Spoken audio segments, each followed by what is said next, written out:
நண்பர்களுக்கு வணக்கம். நாம் இன்னைக்கு இந்த பதிவில் மஞ்சள் சாகுபடி, உர மேலாண்மை, நோய் மேலாண்மை, இயற்கை மற்றும் செயற்கை உரங்கள் என்னென்ன பயன்படுத்தலாம் அப்படி விரிவாக பார்க்கலாங்க. வாங்க வீடியோக்குள்ளே போகலாம்.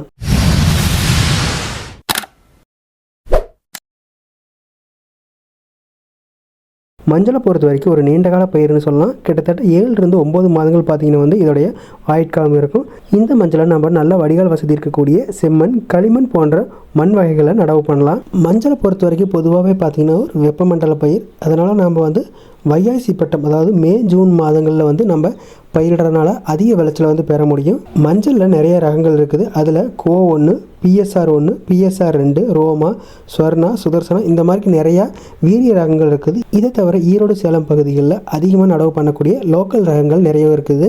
மஞ்சளை நடவு பண்ணுறதுக்கு முன்னாடி நம்முடைய வயலை 2 to 3 முறை பார்த்தீங்கன்னா நல்லா உழவு பண்ணிக்கணும். உரம் மேலாண்மையிலும் முக்கியமாக பார்த்தீங்கன்னா நம்ம நடவு பண்ணுறதுக்கு முன்னாடி ஒரு ஏக்கருக்கு ஒரு 10 டன் வரைக்கும் தொழு உரம் போடணும். இது கூட பார்த்தீங்கன்னா 4 to 5 கிலோ வரைக்கும் அசோஸ் பயிரிடணும் அல்லது பாஸ்போ பாக்டீரியா நம்ம அடியுரமாக விடணும். இந்த மாதிரி நம்ம பாஸ்போ பாக்டீரியா, அசோஸ் பயிரெல்லாம் அடியுரமாக கொடுக்கறதுனால மஞ்சளில் பூஞ்சன நோய் வர்றதை கண்ட்ரோல் பண்ணலாம். பொதுவாகவே இந்த பூஞ்சன நோய் பார்த்திங்கன்னா எளிதாக நம்ம தோட்டத்துக்கு வந்துடும். அதாவது நம்ம விரலி மஞ்சள் தாய்க்கிழங்கு எடுக்கும்போதே அதில் ஏதாவது பூஞ்சன நோய் இருந்துன்னா அது மூலியமாக மற்ற பயிர்களுக்கும் பார்த்திங்கன்னா ஈஸியாக இந்த பூஞ்சன நோய் வந்துடும். இதை தவிர்க்கிறதுக்கு நம்ம கண்டிப்பாக பாஸ்போ பாக்டீரியாவும் அசோஸ் பயிரெல்லாம் கொடுக்கணும். ஊட்டமேற்றிய தொழு உரத்தை இந்த மாதிரி கொடுக்கும்போது மண்ணுடைய பொலபொலப்பு தன்மையினால் ஸ்லோவாக அந்த சத்துக்களை கொஞ்சம் கொஞ்சமாக எடுக்க ஆரம்பிச்சுக்கும். இந்த அடியுரத்துக்கூட வேணும்னா நம்ம இயற்கை முறையில் ஒரு 80 to 100 கிலோ வரைக்கும் ஒரு ஏக்கருக்கு வேப்பம் புண்ணாக்கு அல்லது கடலை புண்ணாக்கை நம்ம உள்ளே அடியுரமாக கொடுத்துக்கலாம். அடியுரம் கொடுத்ததுக்கு அப்புறம் நம்ம பண்ணக்கூடியது பார்த்திங்கன்னா மஞ்சள் நடவு முறை. மஞ்சள் நடவு முறையில் முக்கியமானது பார்த்திங்கன்னா விதை நேர்த்தி தான் முக்கியமானது. விதை நல்லா இருந்தால் தான் அந்த பயிர்கள் நல்லா செழிப்பாக இருக்கும். இதுக்கு நம்ம முக்கியமாக விதை நேர்த்தி பண்ணணும். விதை நேர்த்தி பண்ணுறதுனால 3 மாத காலத்திற்கு பார்த்திங்கன்னா எந்த நோய்களும் வராது.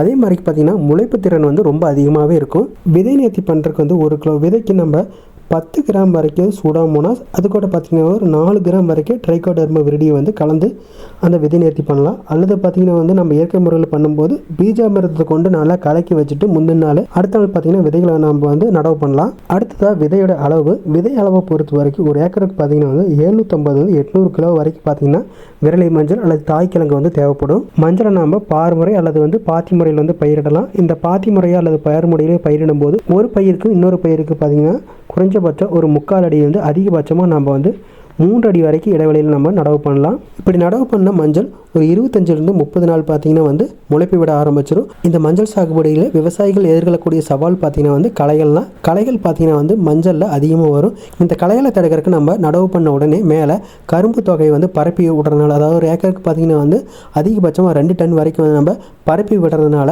ஈரப்பதத்தை உள்ளேயே நம்ம மெயின்டைன் பண்ண முடியும். அதே சமயத்தில் களைகளை நம்ம கட்டுப்படுத்த முடியும்.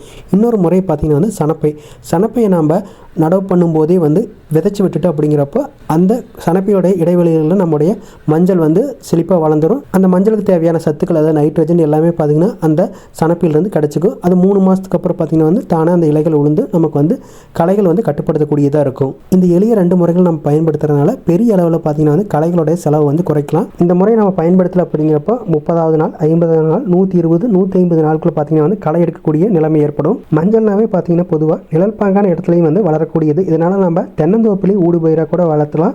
அதே சமயத்தில் மஞ்சளில் சில பயிர்களை நம்ம ஊடு பயிராக வளர்க்கலாம். ஃபார் எக்ஸாம்பிளுக்கு பார்த்திங்கன்னா மிளகாய், பயிர் வகைகள், கொத்தமல்லி, வெந்தயம் இந்த மாதிரி போன்ற பயிர்களை நம்ம அகன்ற இடைவெளி, அதாவது இடைவெளிக்கு தகுந்த மாதிரி நம்ம அதில் பயிரிடலாம். அதிகபட்சமாக மஞ்சளை பயிரிடக்கூடிய ஊடு பயிர்கள்னு பார்த்திங்கன்னா சின்ன வெங்காயம், பெல்லாரி வெங்காயம் பார்த்திங்கன்னா அதிக அளவில் மஞ்சளுக்குள்ளே ஊடு பயிராக விளைவிப்பாங்க. இது 3 மாதத்துலேயே ஈஸியாக நம்ம அறுவடை பண்ணிக்கலாம்.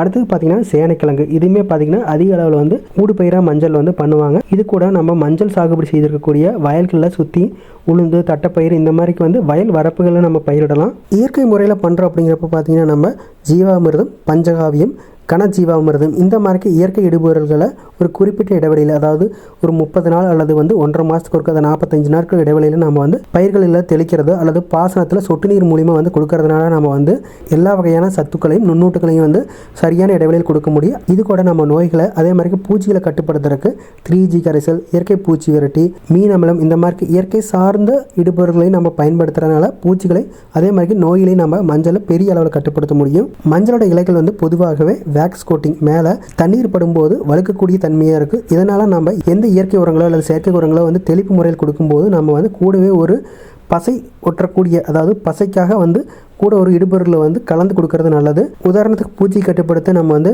இயற்கை முறையில் காதி சோப்பு, வேப்பெண்ணெய் கரைசல் கூட கொடுக்கலாம். செயற்கை உரங்களை பொறுத்த வரைக்கும் நம்ம முளைப்பு முட்டி, அதாவது 30வது நாளுக்கு அப்புறம் பார்த்திங்கன்னா ஒரு 15 நாள் கழித்து முதல் உரமாக ஒரு ஏக்கருக்கு வந்து அரை மூட்டை யூரியாவும் 1லிருந்து 2 மூட்டை வரைக்கும் சூப்பர் பாஸ்பேட் கொடுக்கலாம். அல்லது பார்த்திங்கன்னா வந்து டிஏபியும் யூரியா கலவை கொடுக்கலாம். அதாவது டிஏபி அரை மூட்டையும் வந்து யூரியா வந்து 1 மூட்டை கொடுக்கலாம். அல்லது பார்த்திங்கன்னா வந்து யூரியா அரை மூட்டையும் வந்து டிஏபி வந்து 1 மூட்டை கொடுக்கலாம். இந்த சூப்பர் பாஸ்பேட் பார்த்திங்கன்னா வேர் வளர்ச்சி அதிகரிக்கும். யூரியா பார்த்திங்கன்னா வந்து பச்சை, அதாவது தலைச்சத்தை வந்து கொடுக்கும்.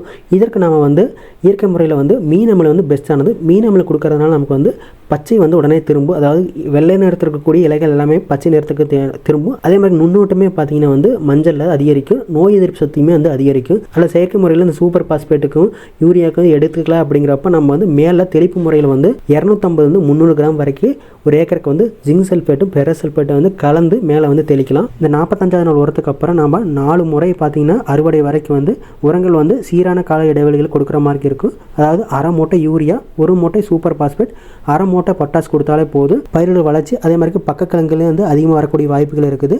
4 மாதம் வர்றப்பவே பார்த்திங்கன்னா வந்து அந்த தாய்க்கிழக்கு வந்து சின்ன சின்ன பக்கக்கிழங்குகள் வந்து உருவாக ஆரம்பிச்சிடும். இதுக்கப்புறம் நமக்கு நுண்ணூட்டம் வேணும் அப்படிங்கிறப்ப ஜிங்க், காப்பர், மெக்னீசியம் இந்த மாதிரி நுண்ணூட்டங்கள் வேணும் அப்படின்னா ஒரு 10 கிலோ வந்து ஒரு ஏக்கருக்கு வந்து நுண்ணூட்டம் கொடுக்கலாம். அடுத்து 7வது மாதம் பார்த்திங்கன்னா வந்து புது விரலி வந்து உருவாகும். அதாவது நம்மளுடைய தாய்க்கிழங்குலேருந்து உருவான சைடு கிழங்குலேருந்து புது விரலி வந்து உருவாக ஆரம்பிச்சிடும். அதுக்கப்புறம் நம்ம அறுவடை தான் இருக்கிற மாதிரி இருக்குது. அறுவடைக்கு முன்னாடி நம்ம தேவைன்னா ஒரு அரை மூட்டை வந்து பொட்டாஸ் கொடுத்துக்கலாம். இந்த மாதிரி கொடுக்கறதுனால நம்ம வந்து கிழங்கோட திறச்சி அதே மாதிரி வெயிட்டி வந்து அதிகரிக்க முடியும். மஞ்சளில் அதிகமாக வரக்கூடிய நோய்கள் பொறுத்த வரைக்கும் பார்த்திங்கன்னா வந்து 3 நோய்கள் தான் அதிகமாக வரும். ஒன்று பார்த்திங்கன்னா வந்து கிழங்கல்கள் நோய், அடுத்து பார்த்திங்கன்னா வந்து இலை தீயல் நோய், அடுத்து 3வது பார்த்திங்கன்னா வந்து இலை புள்ளி நோய். இந்த இலை தீயல் நோய், இலை புள்ளி நோய் இதற்கு ரெண்டுமே பார்த்திங்கன்னா தெளிப்பு முறையில் நிறைய மருந்துகள் வந்து செயற்கை முறையில் இருக்குது.